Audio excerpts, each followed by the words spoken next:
میرے بھائیوں آپ لوگ یہاں آتے ہو، میرے بس میں کچھ بھی نہیں ہے،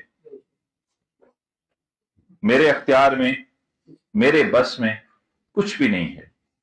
مجھے اپنا سر درد ہو جائے میں دور، مجھے بخار ہو جائے میں دور نہیں کر سکتا، مجھے نہیں پتا میں یہاں سے اٹھ بھی سکوں گا کہ نہیں۔ یہ میری آنکھ ہے، مجھے اس پہ کوئی اختیار نہیں ہے، نہ میں اپنی مرضی سے اسے کھول سکتا ہوں، نہ اسے اپنی مرضی سے بند کر سکتا ہوں۔ ہر چیز پر قادر کون ہے؟ اللہ ہے۔ یہاں آنے سے کچھ حاصل نہیں ہے، یہاں آپ لوگ آتے ہیں صرف ہمارا ایک فائدہ ہے کہ ہماری انکم میں اضافہ ہوتا ہے۔ یہاں آنے سے آستانوں پہ اور درگاہوں پہ آپ لوگ جانا چھوڑ دیں، ہم آپ کے گھروں میں مزدوری کرتے ہوئے نظر آئیں۔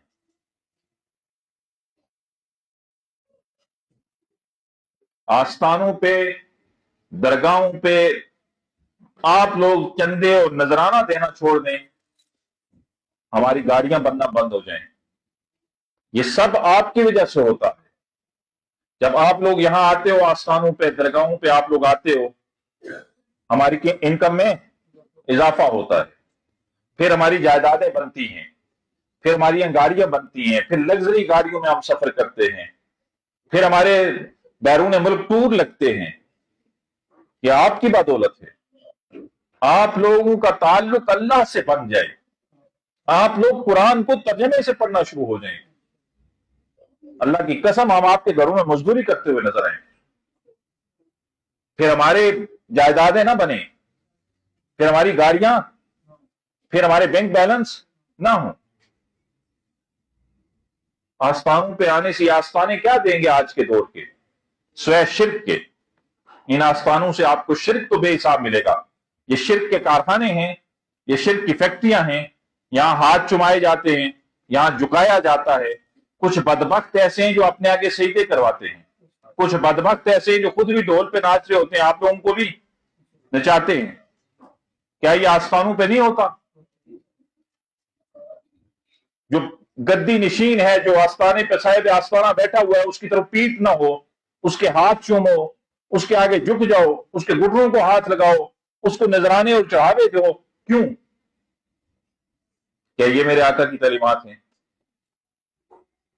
یاد رکھیے، اسلام میں پیری مریدی کا کوئی کنسیپٹ نہیں ہے۔ آپ سارے پیر، وہ پیر ہوتا ہے بڑا بزرگ رہبر، اپنے گھر کے آپ سارے پیر، آپ نے کسی ایک کو راستہ بتا دیا نا، آپ پیر ہیں اس کے۔ یہ فارسی زبان کا لفظ ہے، اور پاکستان میں پیری مریدی چلتی بر صغیر میں آپ کے نذرانوں سے ہے، آپ کے چڑھاووں سے ہے۔ جب آپ لوگ چڑھاوے دیتے ہیں تو پیر صاحب کی ہماری گاڑیاں لگژری ہو جاتی ہیں، اور دکھ کی بات یہ ہوتی ہے کہ مرید محنت کر کے، سٹرگل کر کے، بڑی مشکل سے ساری زندگی جاب کی، ریٹائرمنٹ کے وقت ریٹائرڈ ہوا، ریٹائرڈ کے بعد ایک مہران گاڑی لیتا ہے، اور پیچھے لگواتا کیا ہے؟ نگاہ مرشد لکھواتا ہے کہ نہیں؟ ساری زندگی محنت کرتا رہا، اور اپنی تنخواہ کا کچھ حصہ پیر کو دیتا رہا۔ پیر آپ کے نذرانوں سے V8 لے لیتا ہے، مرسڈیز لے لیتا ہے، BMW لیتا ہے، لگژری گاڑیاں لیتا ہے،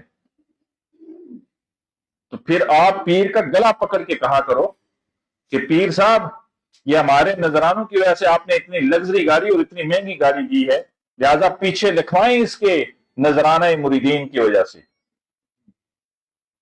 کیوں نہیں بولتے؟ آپ لوگ نذرانہ دینا چھوڑ دو، ہمارے کاروبار ٹھپ ہو جائیں، ہمارے بینک بیلنس ختم ہو جائیں، ہماری دکانیں بند ہو جائیں۔ لیکن بڑا مسئلہ یہ ہے نا کہ پیر کے کامل ہونے کے لیے مرید کا جاہل ہونا بڑا ضروری ہے۔ اللہ کا واسطہ ہے، اپنے قرآن سے تعلق بنائیے۔ وہ قرآن جو اللہ کا کلام ہے اور سچا ہے، اس میں شک ہی کوئی نہیں۔ جو آغاز یہاں سے کرتا ہے لا ریب فیہ ہدی للمتقین، یہ ایسی کتاب ہے جو شک و شبے سے پاک ہے اور ہدایت ہے.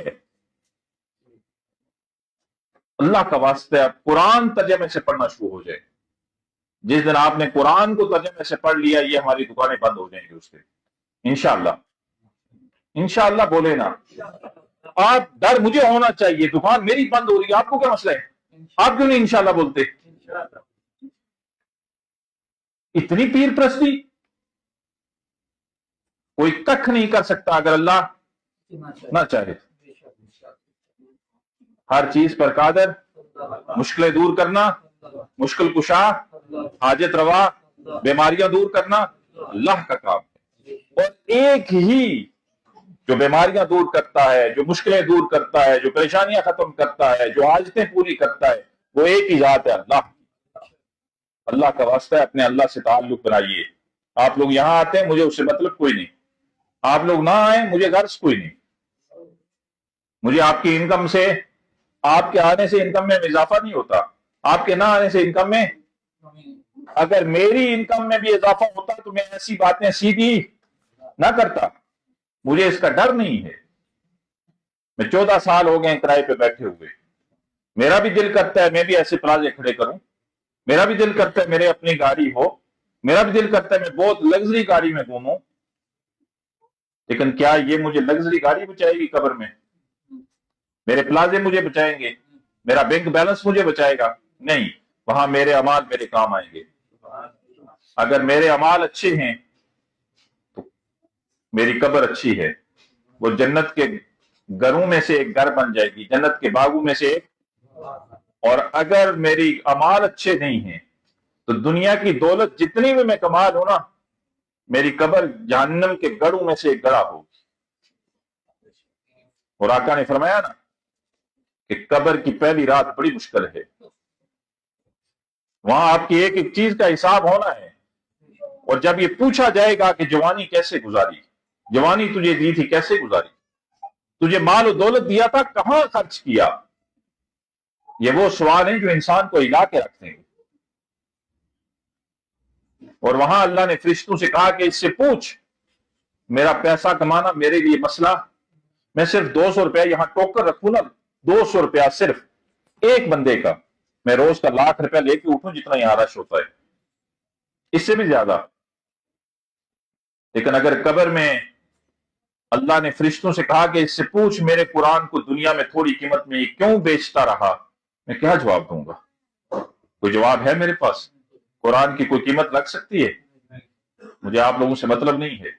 مجھے آپ لوگوں سے ایک غرض ہے، اللہ کا واسطہ ہے نمازی ہو جو. اس میں میرا کوئی فائدہ، میرا کوئی نقصان. نماز فرض عین ہے، کسی حال میں معاف نہیں ہے.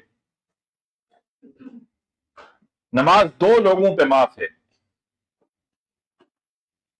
آپ اپنی کیٹاگری چن لیجئے، ان میں سے چوائس کیجئے ہم کس کیٹاگری میں ہیں.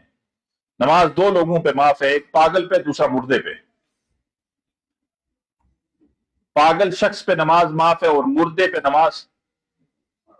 آپ دونوں کس کیٹاگری میں ہیں جو نماز نہیں پڑھتے؟ وہ اپنی کیٹاگری چوائس کر لیں، پاگل ہیں یا مردے ہیں. میرے آقا نے فرمایا معراج ہوئی، میں نے دیکھا کچھ لوگوں کے منہ سے اژدہا داخل ہوتا ہے، کاٹتا ہوا ناف سے باہر نکلتا ہے، پھر ناف سے کاٹتا ہوا شرمگاہ سے باہر نکلتا ہے. میں نے پوچھا جبریل یہ کون ہے جنہیں اتنا سخت عذاب ہو رہا ہے؟ فرمایا یا رسول اللہ آپ کا وہ امتی ہے جو دنیا میں نماز نہیں پڑھتا تھا. اللہ کا واسطہ ہے نمازی ہو جو. میں پاؤں پکڑوں آپ لوگ نماز پڑھیں گے؟ ہاتھ کھڑا کریں جو 5 وقت کی نماز پڑھیں گے. آج سے وعدہ کریں اللہ ہمیں 5 وقت کا نمازی بنائے.